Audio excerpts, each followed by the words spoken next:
É muito legal falar sobre isso dos diretores, eu pedi, porque, inclusive, tá na nossa pauta da gente falar sobre esse rodízio que faz dos diretores no início e meio que esse abandono dessa ideia, né? O Missão Impossível 1, ele começa com o Brian De Palma, como o Pedro falou, depois o 2 vai com o John Woo, o terceiro vai com o J.J. Abrams, o 4 com o Brad Bird, e até chega no quinto filme, e aí o Christopher McQuarrie, que tinha trabalhado com o Tom Cruise em Jack Reacher, e que o diretor estava meio esquecido em Hollywood, inclusive ele deu essa entrevista recentemente em Cannes, né? O filme ele foi exibido no Festival de Cannes, fora da competição, logo acho que no segundo ou no terceiro dia de festival. E uma das entrevistas que o diretor falou, agradecendo ao Tom Cruise por ele ter acreditado nele, né, como diretor, né? Por ter acreditado nele quando a indústria já tinha esquecido. Então, Jack Reacher chega lá, acho que nos anos 2010, não é isso? Não tenho tanta certeza. E logo depois, algum tempo depois, ele 2012. vai. 2012, não é isso? O Algum primeiro tempo Jack depois ele. Reacher, 2012. E o Missão Impossível 5 é 2015, né? Então, 3 anos depois, ele está dirigindo não só um novo Missão Impossível, mas ele está dirigindo agora o restante da franquia. Isso foi uma mudança também de estratégia, né? De tentar consolidar a franquia como algo mais contínuo. Você vê que a partir do terceiro filme, quando tem a esposa lá do Tom Cruise, a esposa dele vai ser recorrente nos filmes seguintes, né? Então, a partir do 3, mesmo que não seja o mesmo diretor, já tem essa ideia de uma continuidade que é diferente do que acontece do 1 e do 2, né? Mas eu acho que é a partir do 4 que ele ganha, até em termos de estética, uma estética muito mais própria do Missão Impossível, né? Que talvez se sobreponha à estética do diretor que tá ali trazendo, né? Essa estética autoral que vai acontecer principalmente no primeiro e no segundo filme, e também no terceiro filme com o DJ Abrams, que já ali, né, já no auge da câmera tremida, trazida por Paul Greengrass nos filmes do Bourne, né? Quem assistiu vai entender o que eu estou falando.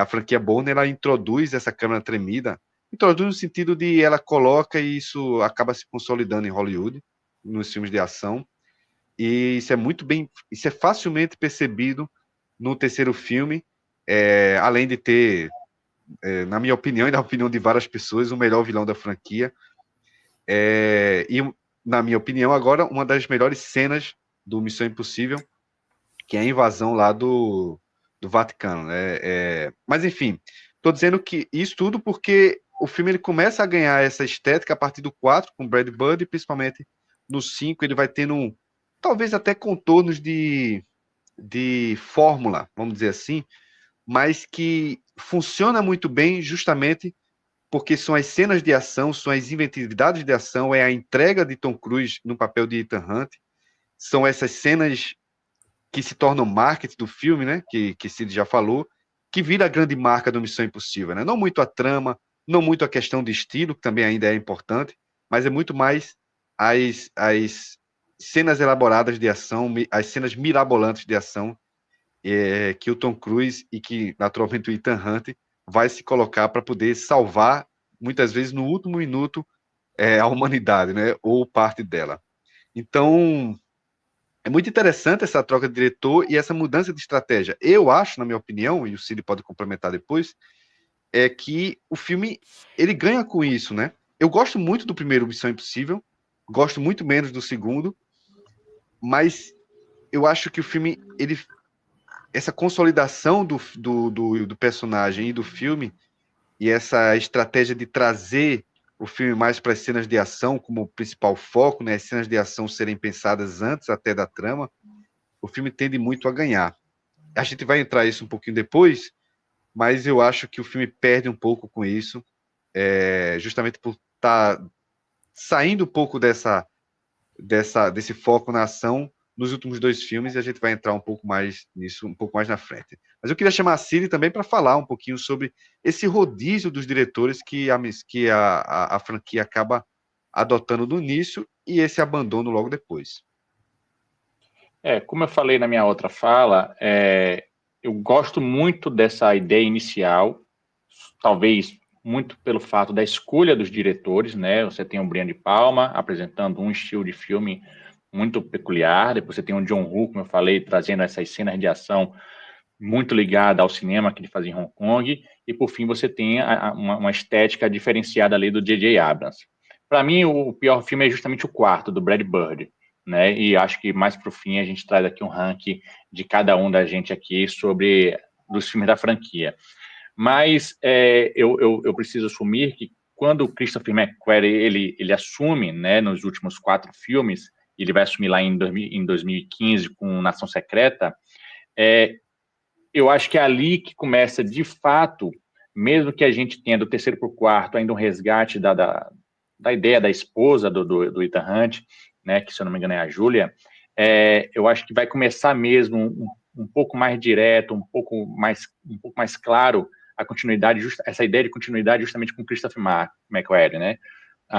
Com a questão de você trazer realmente flashback, você trazer um pouco de história, de background para o personagem, o que aconteceu no filme anterior, das consequências que isso gerou, quando você tem algumas discussões com a parte da política e tudo mais, ou seja, quem é o Ethan Hunt, que tipo de agente, como é que ele trabalha, o que ele já fez antes, do porquê que ele está sendo colocado na berlinda. Então, eu acho que ele começa a construir esse universo em que aquelas coisas acontecem e de uma forma contínua, né? Se a gente pegar o filme do Brian De Palma, o filme do John Woo, de Abrams, não necessariamente a gente sabe em que ordem aquilo ocorre, né? Pode ter alguma ou outro detalhe que a gente perceba ali, mas são filmes deslocados no tempo e é isso, né? Eu acho que, como eu falei, foi um grande desafio do Tom Cruise para ele ser dirigido por 3 diretores assim, que talvez ele tinha uma ideia de ser dirigido por eles. E com Christopher McQuarrie, não. Eu acho que realmente a gente começa a ter um desenho do que o Missão Impossível pode se tornar no sentido de uma grande história. Né? Uma grande história que, evidentemente, quando a gente vai assistir esse último filme agora, o Acerto Final, a gente vai ver que é uma grande história que remonta justamente a Missão Impossível 1. Né? Ele vai resgatar alguns personagens do 1, como um agente mesmo da CIA que protegia lá no 1 aquela lista de agentes, né, de espiões, aquela cena emblemática de quando ele cai, né, segurado por uma corda, que não pode nem uma gota de suor cair no chão, senão ativa o alarme. Enfim, então aquele personagem volta nesse último filme, né? Assim também como a gente vai ter um personagem que é filho, né, do vilão do primeiro filme. Então, eu acho que o McQuarrie, ele entende isso e ele constrói esse grande universo Missão Impossível, onde agora tudo é linkado. Né? O que não existia antes, agora existe. Esse link de um filme para o outro, de mesmo que, enquanto foi se desenvolvendo a franquia, não existia essa unidade, eu acho que o Christopher McQuarrie faz nesses últimos 2 filmes é justamente criar essa unidade. Não vou dizer que ela é uma criação perfeita, evidentemente que a gente vai discutir aqui sobre esse último filme, de que forma isso é jogado, né? Acho que às vezes é jogado de uma forma muito expositiva, extensiva, que acaba sendo até um tanto cansativa, essa quantidade de flashbacks, mas eu acho que para o que se podia fazer, foi realizado de uma forma muito gratificante até, né? A quem assiste esse filme, não chega a soar tão cansativo, não chega a soar tão extenuante você perceber, você ter esse remontar da história do Ethan Hunt.